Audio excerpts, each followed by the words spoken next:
All right, so welcome to this deep dive, and today we're going to look at how hard it was to invade and settle in Britain. Our main source material for today's deep dive is Y4U2 KO History. How hard was it to invade and settle in Britain.pdf. Everyone thinks they know the story of the Anglo-Saxons and the Vikings, but stick with us. We're going to unearth some details you may have never even considered. Did you know that England was once split in two because of Viking invaders? Yeah, it's a crazy period of history, and what makes it even wilder, Christian missionaries were already spreading their faith even before England was a unified country. I know, right? It's fascinating. So let's start by looking at the Anglo-Saxons. Our source material describes them as living in these really simple, single-roomed huts, and they were mostly self-sufficient in their villages. What really struck me is how they rarely left, except to trade. That's such a different way of life than we're used to today. I think it makes you wonder if the real challenge wasn't just settling in Britain itself, just getting there and finding a place to live. It was more about establishing control and navigating all those power struggles that inevitably arose. Yeah, you're right, because I guess once they'd settled, they then had to think about how they were going to thrive, not just survive. Exactly. Like, imagine the ambition it must have taken to not only build a home, but then to dominate an entire region. That's so true. And I guess this all really kicked off when the Roman army left Britain in 410 AD. Right, yeah. That Roman withdrawal created this massive power vacuum. It was like an open invitation for anyone ambitious enough to try and fill it. So they just upped and left. Pretty much. Wow. And the Anglo-Saxons were one of the first to jump at the chance. They established several separate kingdoms across the country. Five main ones, if I remember correctly: Northumbria, Mercia, Wessex, East Anglia, and Kent.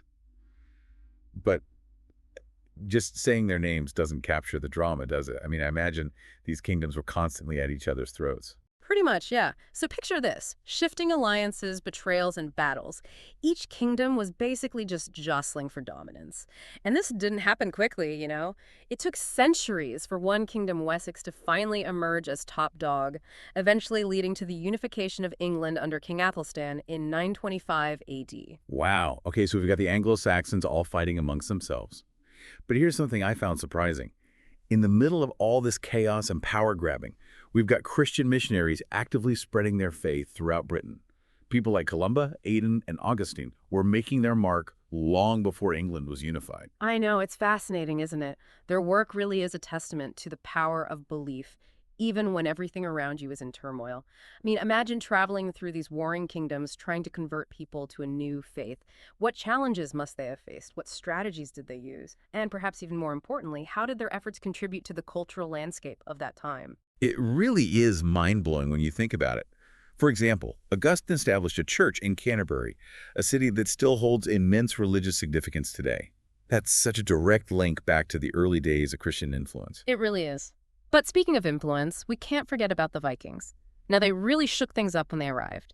Initially, they just raided Britain for resources, but then something really interesting happened. They decided they actually wanted to stay. So they went from smash and grab to we're moving in.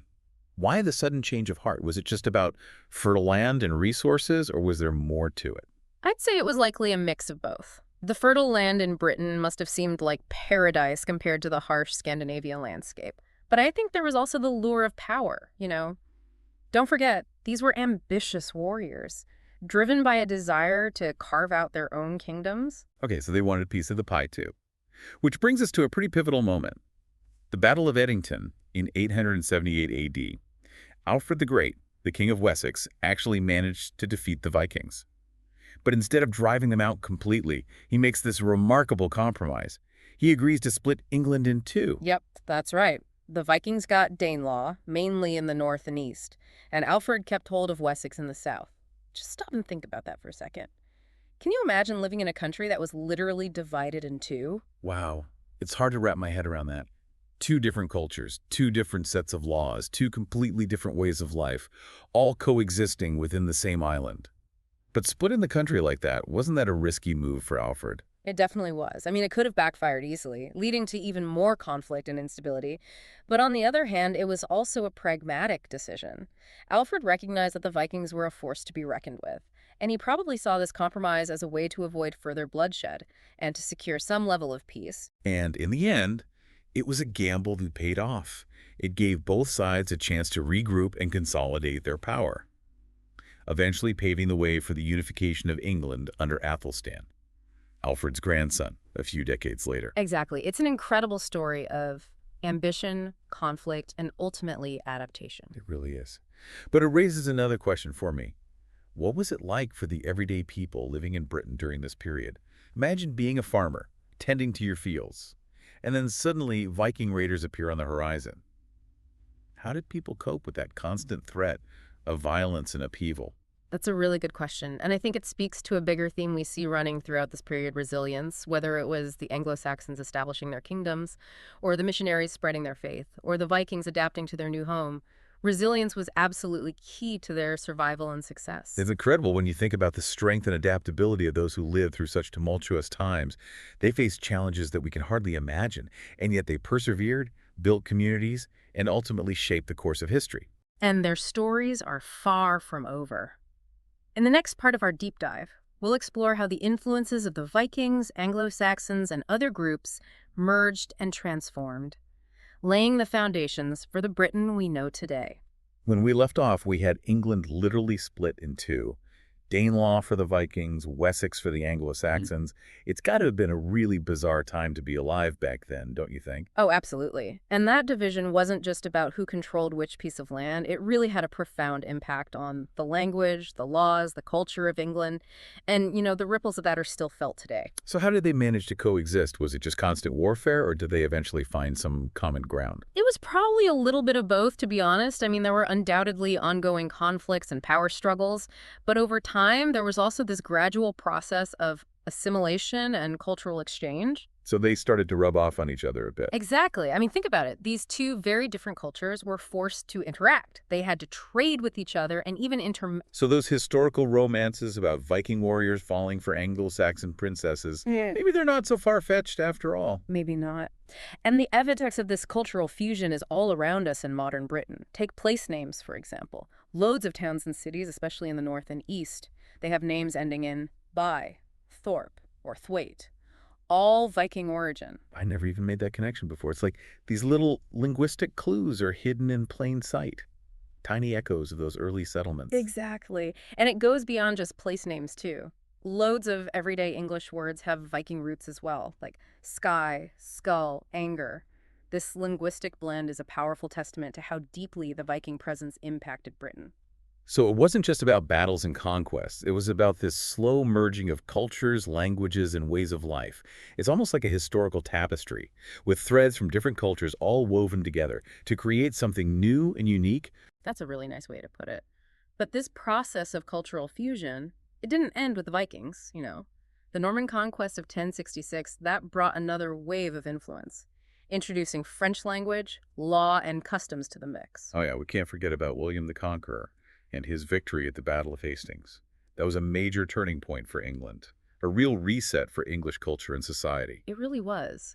The Norman conquest led to a huge restructuring of English society. There was a new ruling class, new systems of governance, and a new official language, French.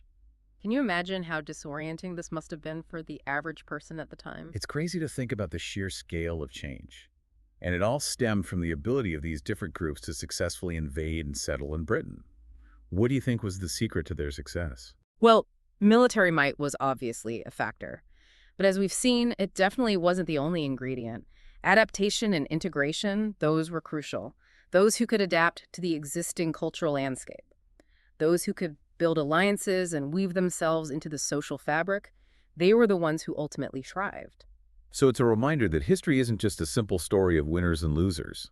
It's about this complex interplay of factors that shaped how things unfolded, the choices that people made, the compromises they reached, and the legacies they left behind. Exactly. And speaking of legacies, it's important to recognize that these invasions and settlements, however tumultuous they might have been, ultimately contributed to the rich and diverse tapestry of British culture and identity that we see today. Yeah, it's a really important point. We often focus on the conflict, the battles, the struggles for power. But we shouldn't overlook the positive contributions as well, the cultural exchanges, the fusion of ideas that emerged from these historical events. Absolutely. Imagine British culture without those influences. The Romans, the Anglo-Saxons, the Vikings, the Normans, it'd be a totally different place. Arguably a less vibrant place. You're right, it's almost like a recipe. Each ingredient adds its own unique flavor and texture to the final dish. Exactly. And that reminds me, did you know that even something as quintessentially British as fish and chips actually has its roots in other cultures?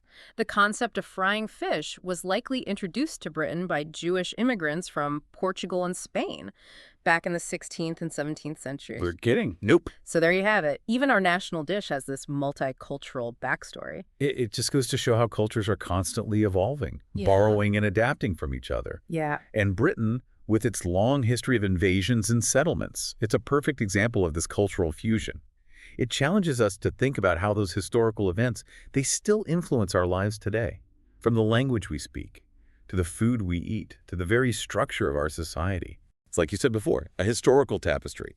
But instead of just admiring the finished product, we're getting to unravel the threads, trace them back to their origins, and understand how they all came together. Exactly. And that's the beauty of studying history. It's not just about memorizing dates and battles. It's about understanding the forces that have shaped our world and the enduring legacies that continue to influence us today.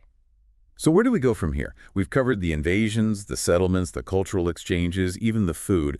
What's the next layer of this historical onion? Well, I think it would be fascinating to shift our focus a little bit now. We've seen how different groups came to call Britain home, but how did they eventually come to see themselves as British? How did this collection of diverse cultures, languages, and beliefs forge a shared identity? Now that's a great question, and a perfect jumping off point for the final part of our deep dive. We've spent this deep dive looking at all these invasions and settlements and cultural exchanges, and it's amazing to see how they all shaped Britain. But now I think we need to address the elephant in the room. How did this island, with its blend of Romans, Anglo-Saxons, Vikings, Normans, how did they all eventually develop a sense of shared identity? How did Britishness even come to be? Well, that's the million-dollar question, isn't it? It definitely wasn't a simple or overnight process. You know, the formation of a national identity is kind of like a slow-cooking stew. You need the right ingredients, the right amount of time, and a bit of stirring to really let those flavors blend. So what were the key ingredients in Britain's case? What helped those diverse groups start to see themselves as something more unified? Well, I think one powerful factor was the emergence of a shared language. We've talked about how the Vikings and the Normans influenced English, but how did that blend of tongues actually become the language of a nation? Yeah, it couldn't have just happened overnight. Absolutely not. It was a gradual process driven by a few different things. The standardization of written English was really crucial.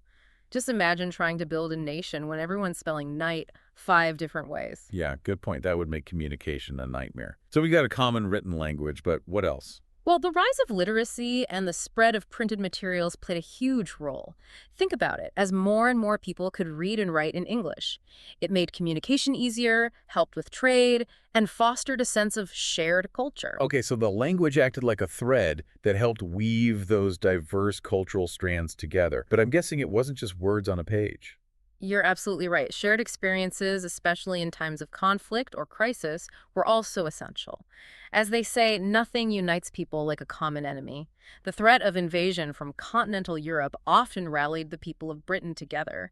It fostered a sense of unity and patriotism. So it's kind of like those external threats actually strengthen those internal bonds. Exactly, and this is a pattern we see throughout British history.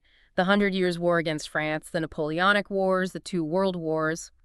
Each of these conflicts, as devastating as they were, they also reinforced that sense of shared British identity. Because they were all in it together, facing that same threat. Precisely. And these shared experiences, they weren't forgotten once the conflict ended. They were passed down through generations. They became part of the collective memory of the nation. Stories, songs, commemorations all kept those memories alive. They shaped how people understood their past and their place in the world. So it wasn't just about remembering what happened, but also shaping how people felt about it. Almost like crafting a national mythology to explain who they are and where they came from. You got it. And while that national mythology is often idealized and romanticized, it still plays a vital role in fostering that sense of unity and purpose. So it's like language, shared experiences, and this national mythology. All these things interweaving to create this intricate tapestry of British identity. And it's a tapestry that's still evolving today. It's constantly being reinterpreted and reshaped by each generation. I guess the key takeaway then is that Britishness isn't some fixed or monolithic thing. It's dynamic, it's ever-changing, shaped by all these historical, cultural, and social forces. And I think understanding this complexity is crucial for having any meaningful conversations about what it means to be British in the 21st century. This deep dive has been a real eye-opener. We've explored invasions, settlements, cultural exchanges, the evolution of a national identity. I don't think I'll ever look at British history the same way again. Before we go, I'd like to leave our listeners with one final thought to ponder. How do we reconcile the triumphs and tragedies of the past with the challenges and opportunities of the present?